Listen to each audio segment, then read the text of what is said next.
From Passion to Peace by James Allen explores the journey from inner turmoil caused by uncontrolled emotions to a state of serene peace. The book emphasizes renouncing selfish desires and cultivating virtues like love and patience to achieve inner harmony. Allen guides readers towards spiritual growth by replacing lower impulses with higher consciousness. The ultimate goal is to attain lasting peace, independent of external circumstances. It's a profound guide for those seeking a more meaningful and peaceful life. Forward. The first 3 parts of this book, passion, aspiration, and temptation, represent the common human life, with its passion, pathos, and tragedy. The last 3 parts, transcendence, beatitude, and peace, represent the divine life, calm, wise, and beautiful, of the sage and savior. The middle part, transmutation, is the transitional stage between the two. It is the alchemic process linking the divine with the human life. Discipline, denial, and renunciation do not constitute the divine state. They are only the means by which it is attained. The divine life is established in that perfect knowledge which bestows perfect peace. James Allen. Amid the din and strife of men, the call divine I hear again. Its telling is of things apart, above the tumult of the heart. High over where sin's dark pathways wind, waits the wise willing of the mind. Beyond strong passion's guarded gates, there peace awaits, there peace awaits. Chapter 1. Passion. The pathway of the saints and sages, the road of the wise and the pure, the highway along which the saviors have trod, and which all saviors to come will walk. Such is the subject of this book, such is the high and holy theme which the author briefly expounds in these pages. Passion is the lowest level of human life. None can descend lower. In its chilling swamps and concealing darkness creep and crawl the creatures of the sunless world. Lust, hatred, anger, covetousness, pride, vanity, greed, revenge, envy, backbiting, lying, theft, deceit, treachery, cruelty, suspicion, jealousy. Such are the brute forces and blind, unreasoning impulses that inhabit the underworld of passion, and roam devouring and devoured in the rank primeval jungles of the human mind. There also dwell the dark shapes of remorse, pain, and suffering, and the drooping forms of grief, sorrow, and lamentation. In this dark world the unwise live and die, not knowing the peace of purity, nor the joy of that divine light which forever shines above them and for them. Yet it shines in vain so long as it falls on the unseeing eyes which look not up, but are ever bent earthward, fleshward. But the wise look up. They are not satisfied with this passion world. They bend their steps towards the upper world of peace, the light and the glory of which they behold, at first far off, but nearer and with ever-increasing splendor as they ascend. None can fall lower than passion, but all can rise higher. In that lowest place where further descent is impossible, all who move forward must ascend. The ascending pathway is always at hand, near and easily accessible. It is the way of self-conquest. He has already entered into it who has begun to say nay to his selfishness, who has begun to discipline his desires, and to control and command the unruly elements of his mind. Passion is the arch-enemy of mankind, the slayer of happiness, the opposite and enemy of peace. From it proceeds all that defiles and destroys. It is the source of misery and the promulgator of mischief and disaster. The inner world of selfishness is rooted in ignorance of divine law, of divine goodness, ignorance of the pure way and the peaceful path. Passion is dark, and it thrives and flourishes in spiritual darkness. It cannot enter the regions of spiritual light. In the enlightened mind, the darkness of ignorance is destroyed. In the pure heart there is no place for passion. Passion in all its forms is a mental thirst, a fever, a torturing unrest. As a fire consumes a magnificent building, reducing it to a heap of unsightly ashes, so are men consumed by the flames of passions, and their deeds and works fall and perish. If one would find peace, he must come out of passion. The wise man subdues his passions. The foolish man is subdued by them. The seeker for wisdom begins by turning his back on folly. The lover of peace enters the way which leads thereto, and with every step he takes, he leaves further below and behind him the dark dwelling place of passion and despair. The first step towards the heights of wisdom and peace is to understand the darkness and misery of selfishness, and when that is understood, the overcoming of it, the coming out of it, will follow. Selfishness, or passion, not only subsists in the gross forms of greed and glaringly ungoverned conditions of the mind, it informs also every hidden thought which is subtly connected with the assumption and glorification of one's self. It is most deceiving and subtle when it prompts one to dwell upon the selfishness in others, to accuse them of it, and to talk about it. The man who continually dwells upon the selfishness in others will not thus overcome his own selfishness. Not by accusing others do we come out of selfishness, but by purifying ourselves. The way from passion to peace is not by hurling painful charges against others, but by overcoming one's self. By eagerly striving to subdue the selfishness of others, we remain passion-bound. By patiently overcoming our own selfishness, we ascend to freedom. Only he who has conquered himself can subdue others, and he subdues them not by passion, but by love. The foolish man accuses others and justifies himself, but he who is becoming wise justifies others and accuses himself. The way from passion to peace is not in the outer world of people. It is in the inner world of thoughts. It does not consist in altering the deeds of others. It consists in perfecting one's own deeds. Frequently, the man of passion is most eager to put others right, but the man of wisdom puts himself right. If one is anxious to reform the world, let him begin by reforming himself. The reformation of self does not end with the elimination of the sensual elements only. That is its beginning.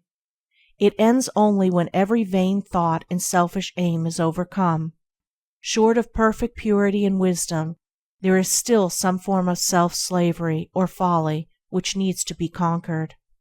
Passion is at the base of the structure of life. Peace is at its crown and summit. Without passion to begin with, there would be no power to work with, and no achievement to end with. Passion represents power, but power misdirected, power producing hurt instead of happiness.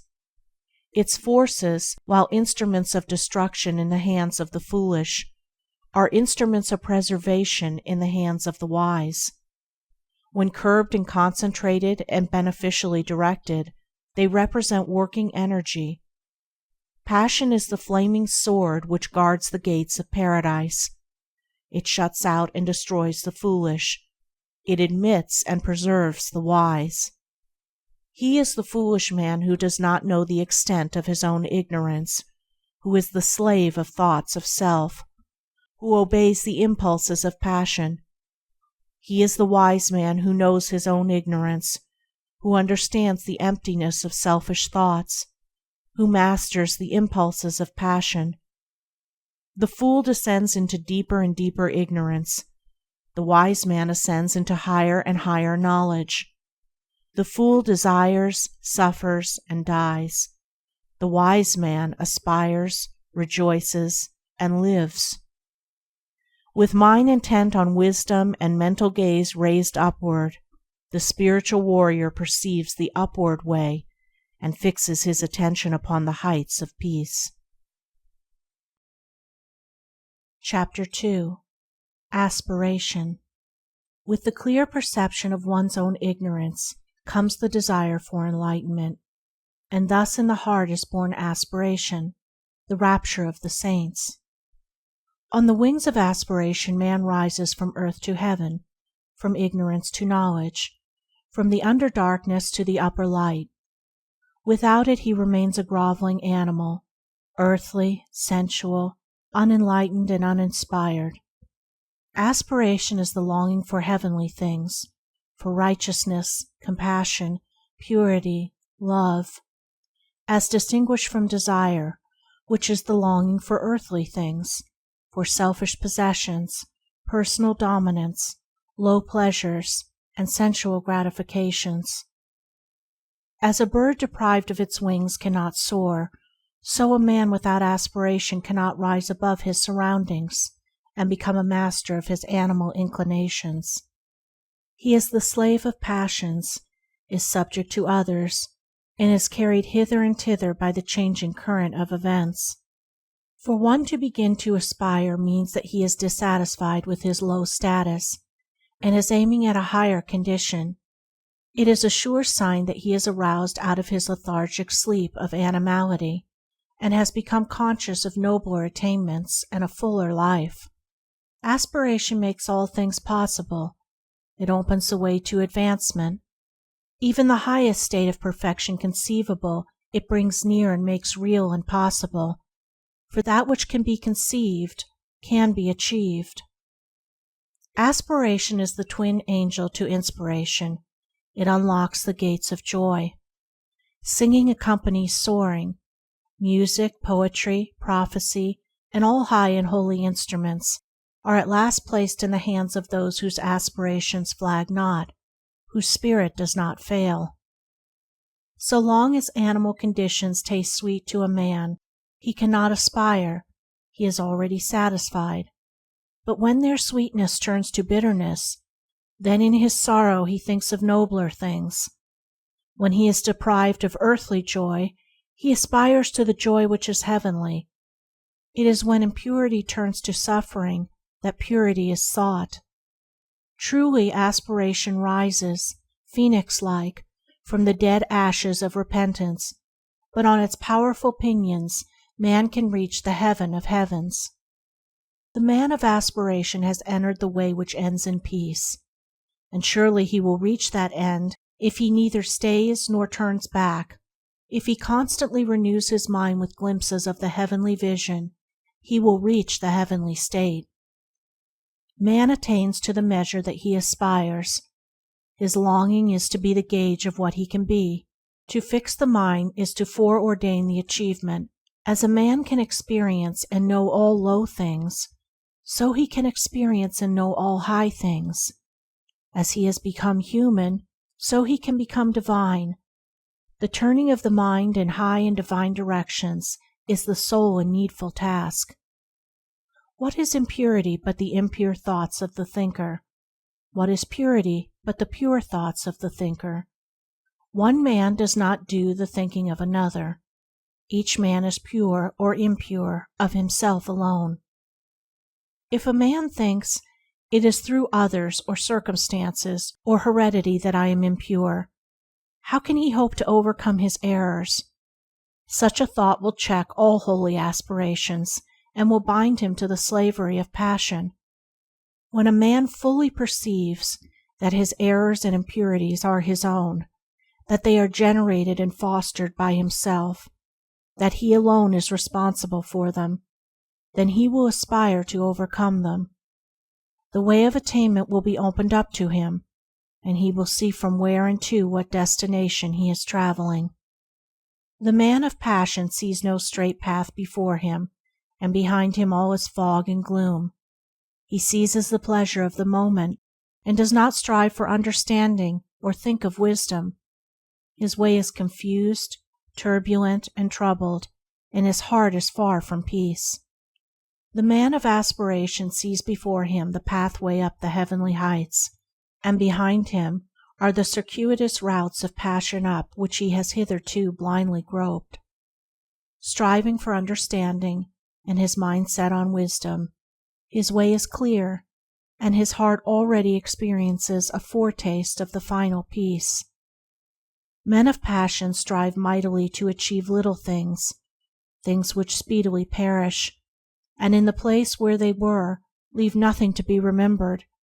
Men of aspiration strive with equal might to achieve great things, things of virtue, of knowledge, of wisdom, which do not perish, but stand as monuments of inspiration for the uplifting of humankind. As the merchant perceives worldly success by persistent exertion, so the saint achieves spiritual success by aspiration and endeavor. One becomes a merchant, the other a saint, by the particular direction in which his mental energy is guided. When the rapture of aspiration touches the mind, it at once refines it, and the dross of its impurities begin to fall away. While aspiration holds the mind, no impurity can enter it, for the impure and the pure cannot at the same moment occupy the thought. But the effort of aspiration is at first spasmodic and short-lived. The mind falls back into its habitual error, and must be constantly renewed.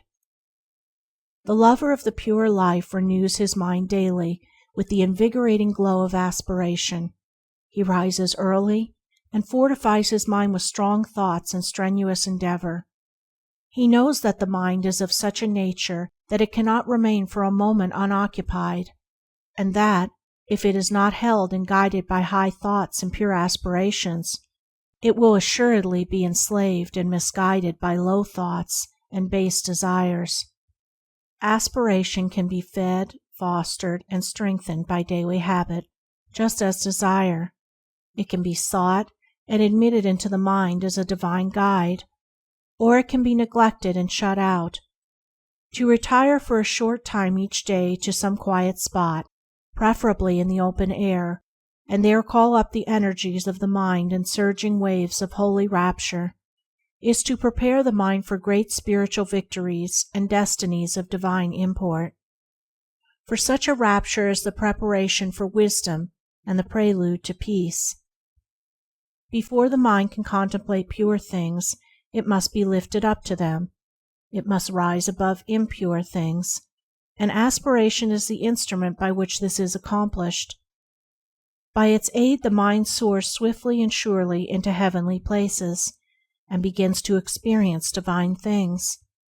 It begins to accumulate wisdom, and to learn to guide itself by an ever-increasing measure of the divine light of pure knowledge. To thirst for righteousness, to hunger for the pure life, to rise in holy rapture on the wings of angelic aspiration, this is the right road to wisdom. This is the right striving for peace. This is the right beginning of the way divine. Chapter 3. Temptation. Aspiration can carry a man into heaven, but to remain there, he must learn to conform his entire mind to the heavenly conditions. To this end, temptation works. Temptation is the reversion, in thought, from purity to passion. It is going back from aspiration to desire. It threatens aspiration until the point is reached where desire is quenched in the waters of pure knowledge and calm thought.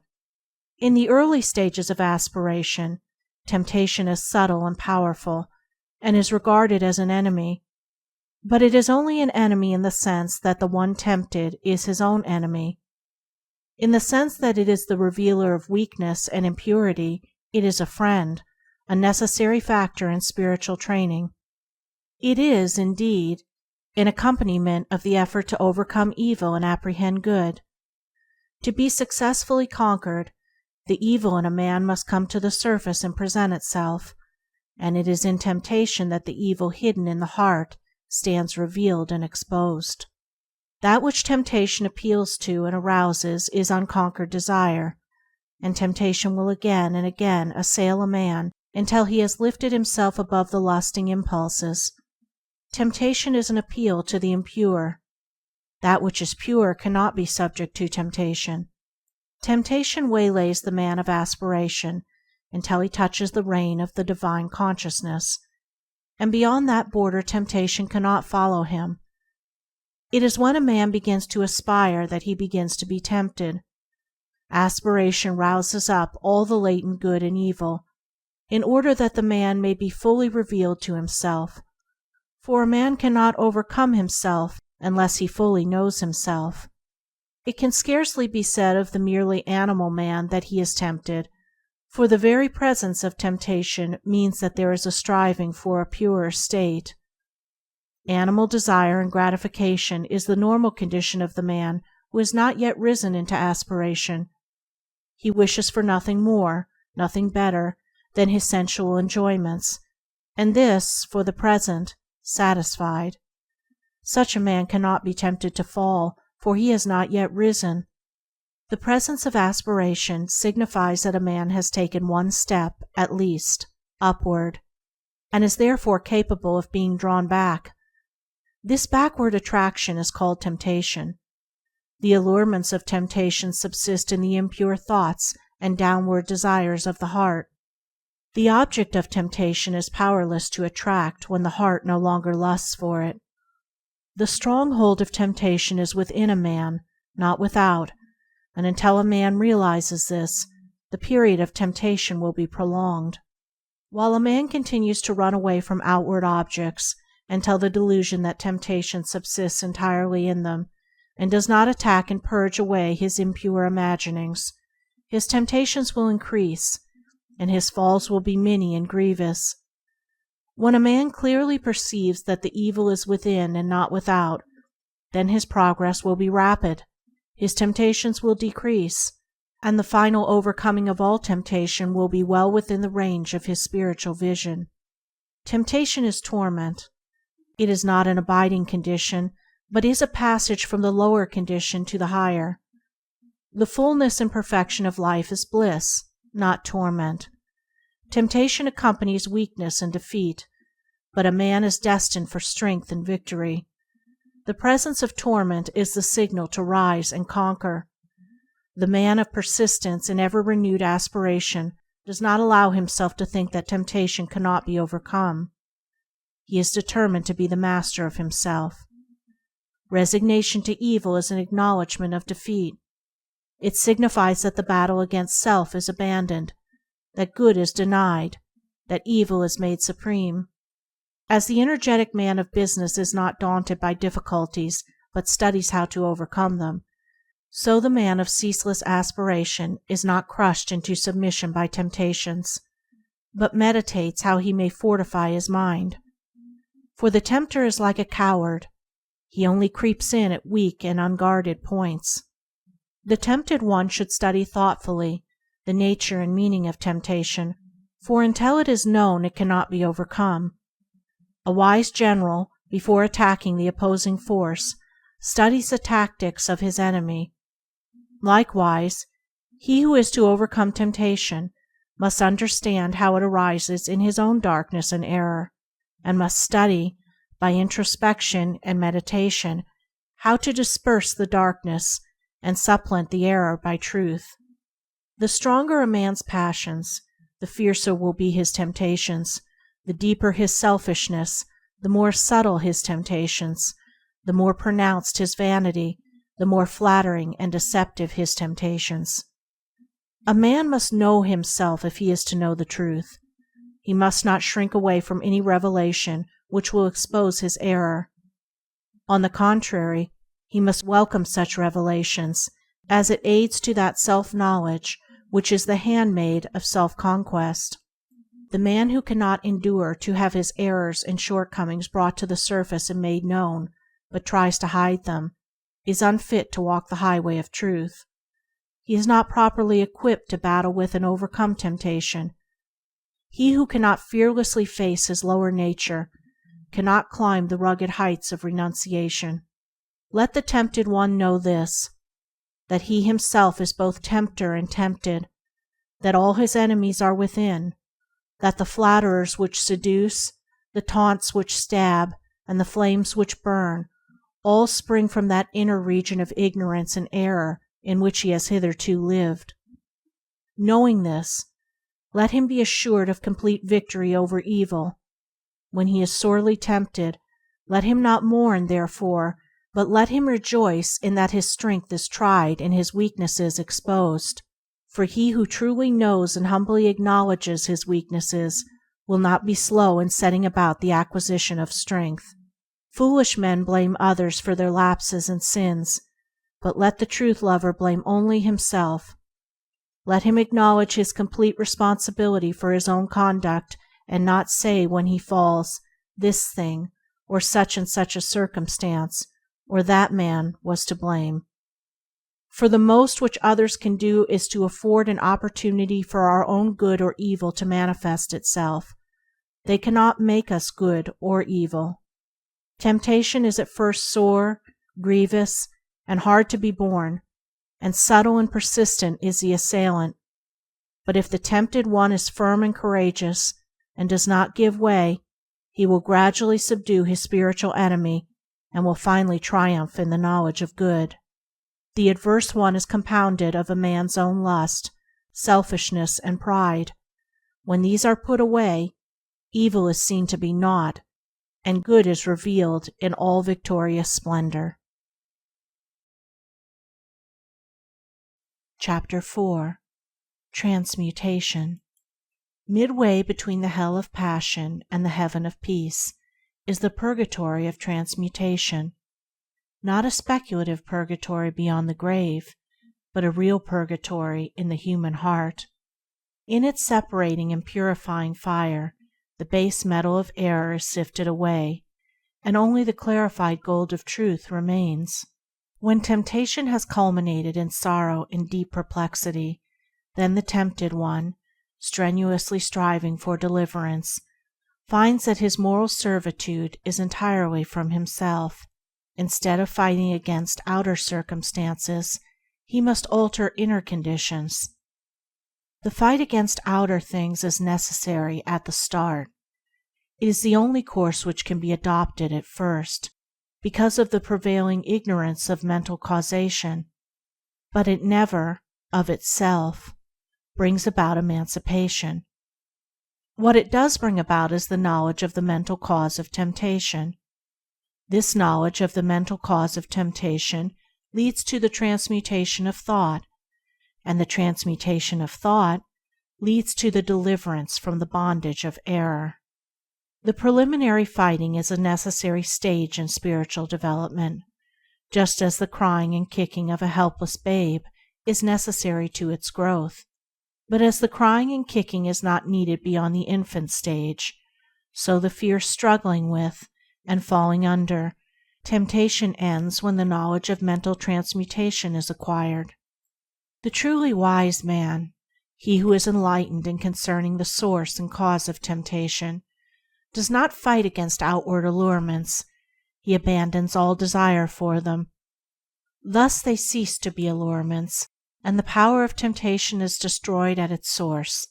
But this abandonment of unholy desire is not the final process. It is the beginning of a regenerative and transforming power, which, when patiently employed, leads to the clear and cloudless heights of spiritual enlightenment. Spiritual transmutation consists of an entire reversal of the ordinary self-seeking attitude of the mind toward people and things, and this reversal brings about an entirely new set of experiences.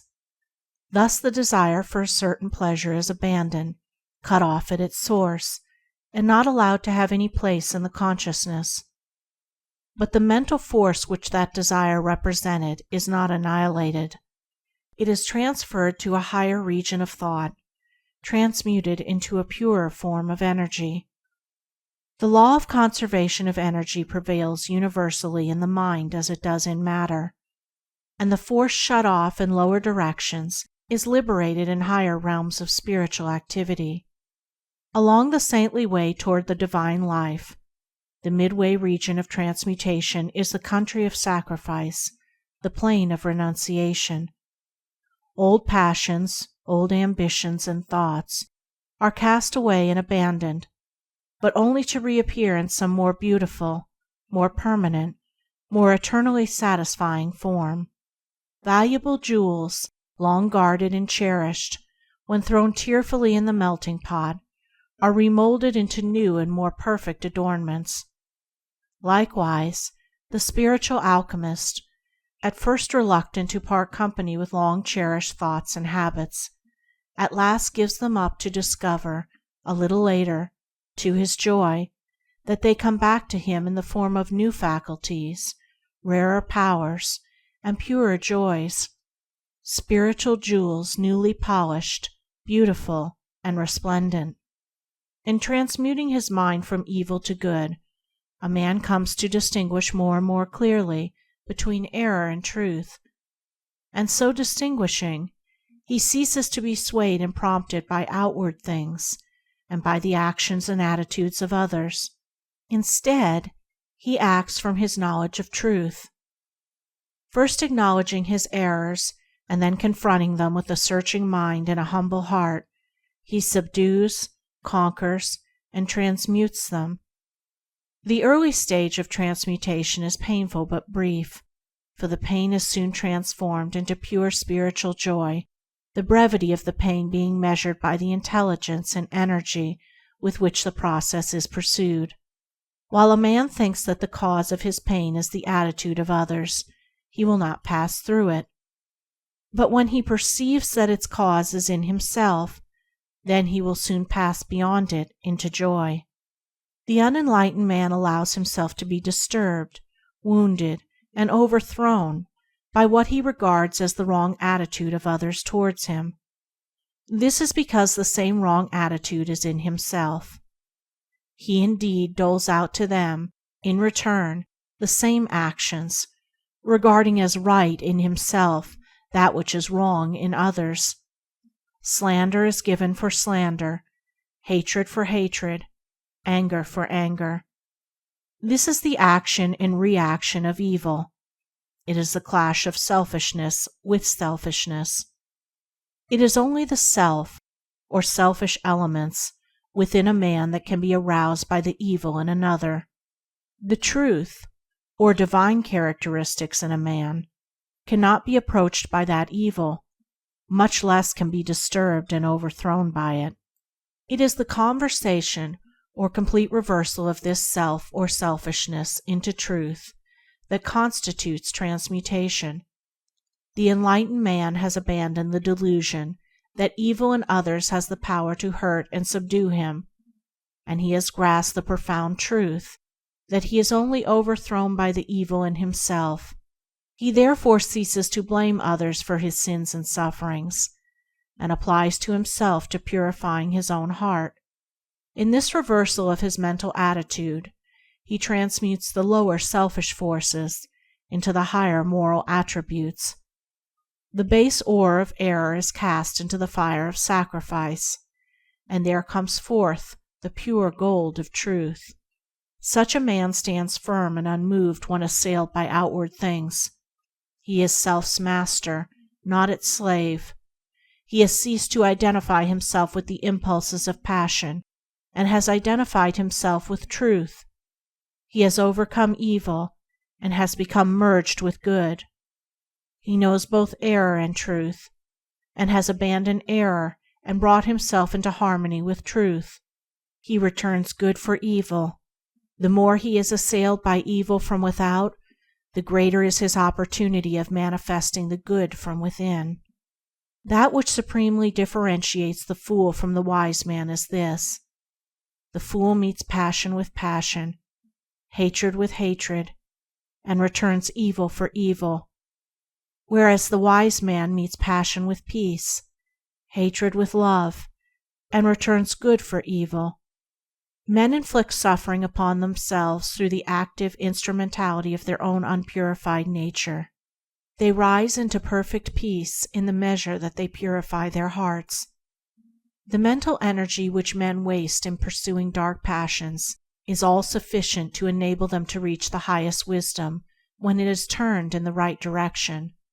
As water, when transmuted into steam, becomes a new, more definite and wide-reaching power, So passion, when transmuted into intellectual and moral force, becomes a new life, a new power for the accomplishment of high and unfailing purposes.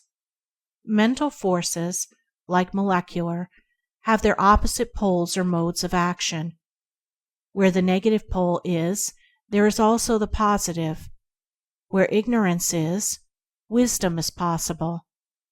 Where passion abounds, peace awaits. Where there is much suffering, much bliss is near. Sorrow is the negation of joy. Sin is the opposite of purity. Evil is the denial of good. Where there is an opposite, there is that which is opposed. The adverse evil, in its denial of the good, testifies to its presence. The one thing needful, therefore, is the turning around from the negative to the positive, the conversion of the heart from impure desires to pure aspirations, the transmutation of passional forces into moral powers. The wise purify their thoughts. They turn from bad deeds and do good deeds. They put error behind them and approach truth. Thus do they rise above the allurements of sin, above the torments of temptation, above the dark world of sorrow, and enter the divine consciousness, the transcendent life. Chapter 5. Transcendence. When a man passes from the dark stage of temptation to the more enlightened stage of transmutation, he has become a saint. A saint is one who perceives the need for self-purification, who understands the way of self-purification, and who has entered that way and is engaged in perfecting himself. But there comes a time in the process of transmutation when, with the decrease of evil and the accumulation of good, there dawns in the mind a new vision, a new consciousness, a new man. When this is reached, the saint has become a sage.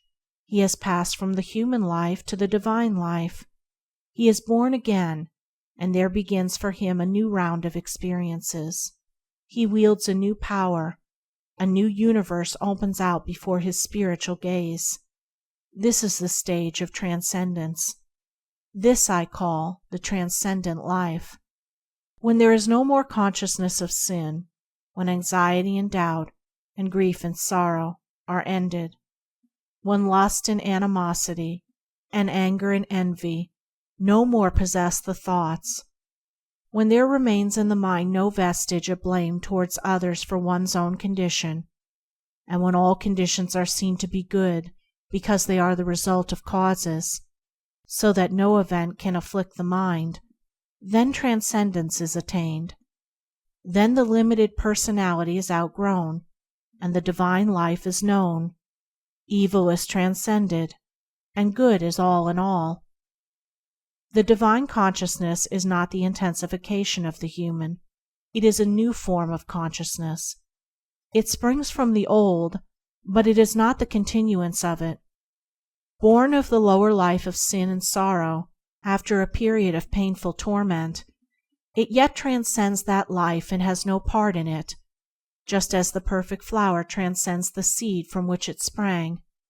As passion is the key to the self-life, so serenity is the keynote of the transcendent life. Rising into it, man is lifted above disharmony and disturbance. When perfect good is realized and known, not as an opinion or an idea, but as an experience or a possession, then calm vision is acquired, and tranquil joy abides through all hardships. The transcendent life is ruled not by passions, but by principles. It is founded not upon fleeting impulses, but upon abiding laws. In its clear atmosphere, the orderly sequence of all things is revealed, so that there is seen to be no room for sorrow, anxiety, or regret. While men are involved in the passions of self, they burden themselves with cares, and trouble themselves over many things. Above all else, they trouble over their own little, burdened, pain-stricken personality, being anxious for its fleeting pleasure. for its protection and preservation, and for its eternal safety and continuance. Now in the life that is wise and good, all this is transcended. Personal interests are replaced by universal purposes, and all cares, troubles, and anxieties concerning the pleasure and fate of the personality are dispelled like the feverish dreams of a night. Passion is blind and ignorant. It sees and knows only of its own gratification. Self recognizes no law. Its object is to get and to enjoy.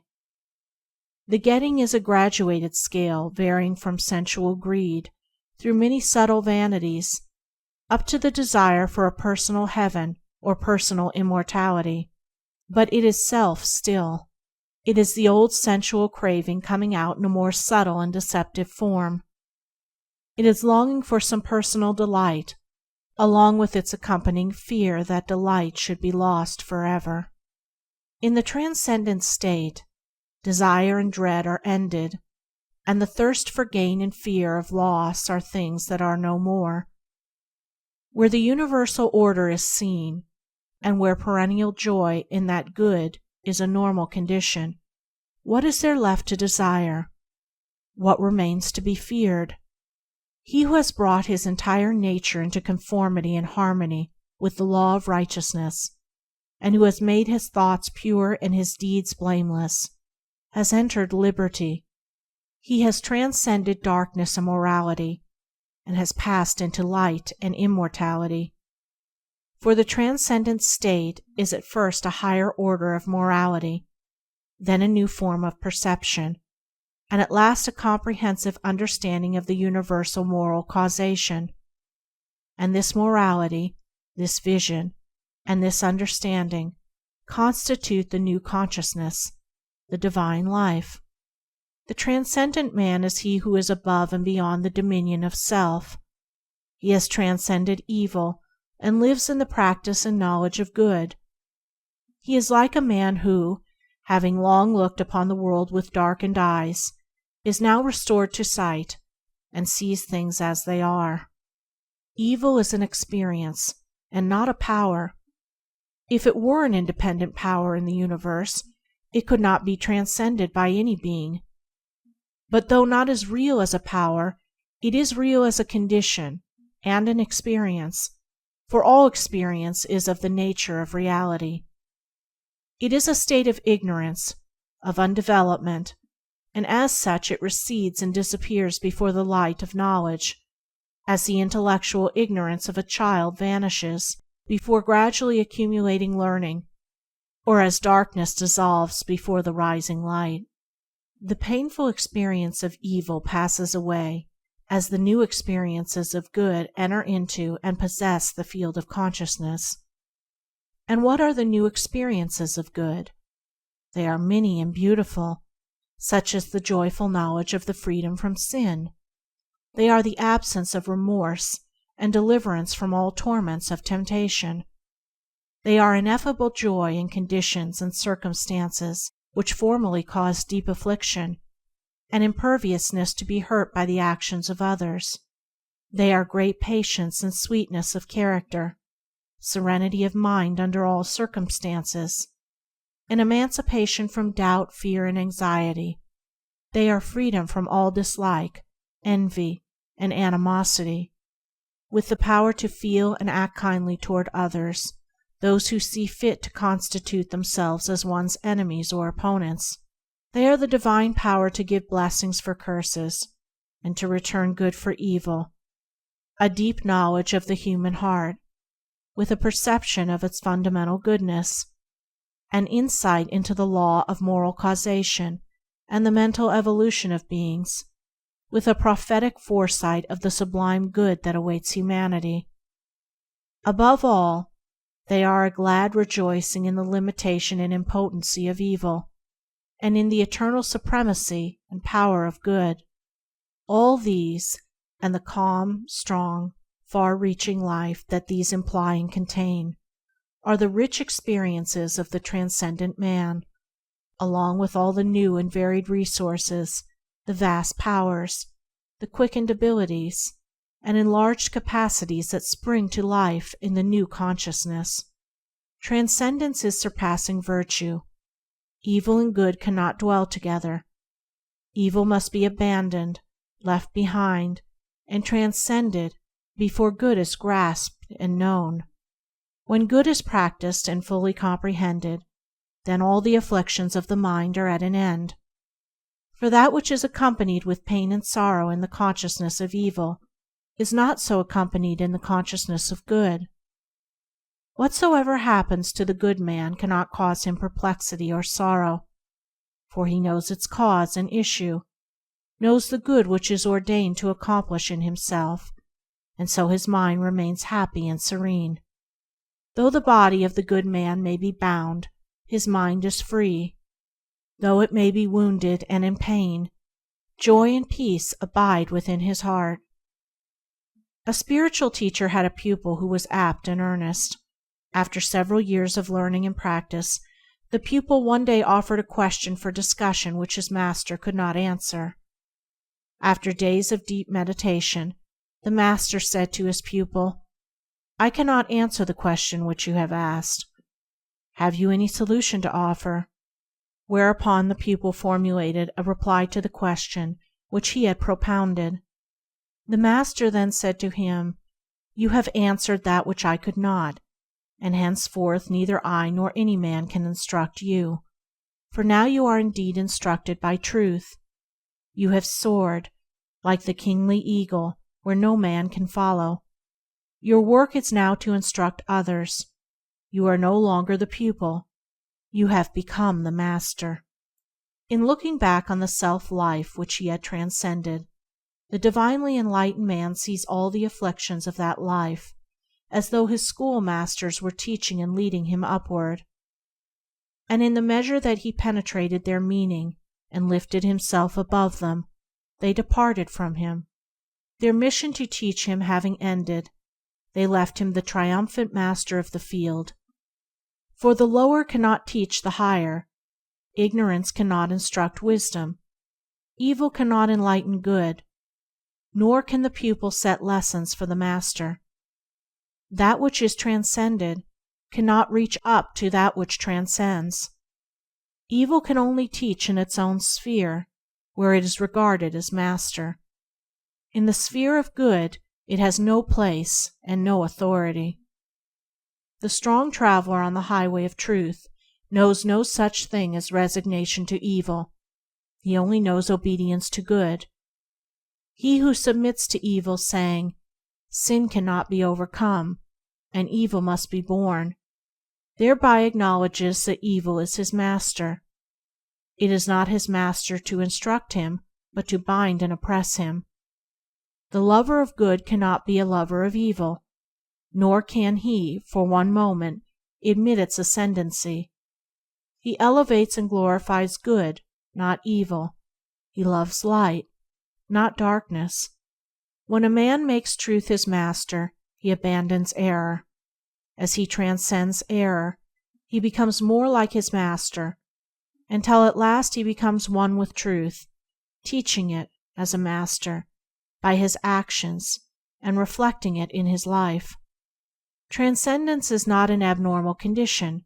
It belongs to the orderly process of evolution. Though as yet few have reached it, all will come into it in the course of the ages.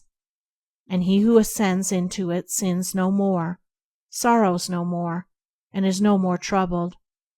Good are his thoughts, good are his actions, and good is the tranquil tenor of his way. He has conquered self, and has submitted to truth. He has mastered evil, and has comprehended good.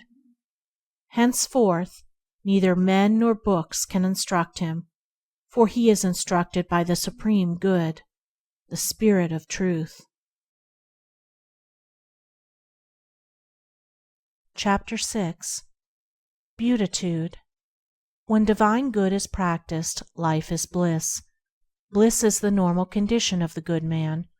Those outer assaults, harassments, and persecutions which bring about such suffering to others only serve to heighten his happiness, for they cause the deep fountain of good within him to well up to greater abundance. To have transcended virtue is to enjoy transcendent happiness. The beatific blessedness which Jesus holds out is promised to those having the heavenly virtues, to the merciful, the pure in heart, the peacemakers, and so on. The higher virtue does not merely and only lead to happiness, it is happiness. It is impossible for a man of transcendent virtue to be unhappy. The cause of unhappiness must be sought and found in the self-loving elements, and not in the self-sacrificing qualities. A man may have virtue and be unhappy, but not so if he has divine virtue. Human virtue is mingled with self, and therefore with sorrow. But from divine virtue, every taint of self has been purged away, and with it every vestige of misery. One comparison will suffice to illustrate this. A man may have the courage of a lion in attack and self-defense, such courage being a human virtue, but he will not thereby be rendered supremely happy. However, he whose courage is that of the divine kind, which enables him to transcend both attack and defense, and to remain mild, serene, and lovable under attack, such a man will thereby be rendered supremely happy. Moreover, his assailant will be rendered more happy, in that a more powerful good will overcome and cast out the fierce and unhappy evil of the other. The acquisition of human virtue is a great step towards truth, but the divine way transcends it. Truth lies upward and beyond. Doing good in order to gain a personal heaven or personal immortality is human virtue, but it is not unmixed with self, and not emancipated from sorrow. In the transcendent virtues all is good, and good is all, and there is no personal or ulterior aim. Human virtue is imperfect, it is mixed with the baser, selfish elements, and needs to be transmuted. Divine virtue is unblemished and pure, it is complete and perfect in itself. And what are the transcendent virtues that embody all happiness and joy? They are impartiality, the seeing so deeply into the human heart and into human actions that it becomes impossible to take sides with one man or one party against the other, and therefore the power to be perfectly just. Unlimited kindness towards all men, women, and all creatures, whether enemies or friends. Perfect patience, at all times, in all circumstances, and under the severest trials. Profound humility, the total surrender of self, the judging of one's own actions as though they were the actions of another. Stainless purity of mind and deed, freedom from all evil thoughts and impure imaginings. Unbroken calmness of mind, even in the midst of outward strife, or surrounded by the turmoil of many hardships and difficulties. Abiding goodness, of heart, impervious to evil, returning good for evil. Compassion, deep pity for all creatures and beings in their sufferings, shielding the weak and helpless, and protecting, out of pity, even one's enemies from injury and slander. Abounding love, towards all living things, rejoicing with the happy and successful, and sympathizing with the sorrowing and defeated. Perfect peace, toward all things, being at peace with all the world, a profound reconciliation to the divine order of the universe. Such are the virtues that transcend both vice and virtue. They include all that virtue embodies, while going beyond it into divine truth. They are the fruits of innumerable efforts to achieve the glorious gifts of him that overcomes. They constitute the 10-jeweled crown prepared for the calm brow of him who has conquered himself. With these majestic virtues is the mind of the sage adorned. By them he is eternally shielded from sin and sorrow, from harm and hurt, from trouble and turmoil. In them he abides in happiness, a blessedness, a bliss, so pure and tranquil, so deep and high, so far transcending all the fleeting excitements of self as to be unknown and incomprehensible to the self-seeking consciousness. The sage has conquered passion and has come to lasting peace. As the mighty mountain remains unmoved by the turbulent ocean that beats at its base, so the mind of the sage, towering in lofty virtue, remains unshaken by the tempests of passion which beat unceasingly upon the shores of life. Good and wise, he is evermore happy and serene. Transcendingly virtuous, he lives in beatific bliss.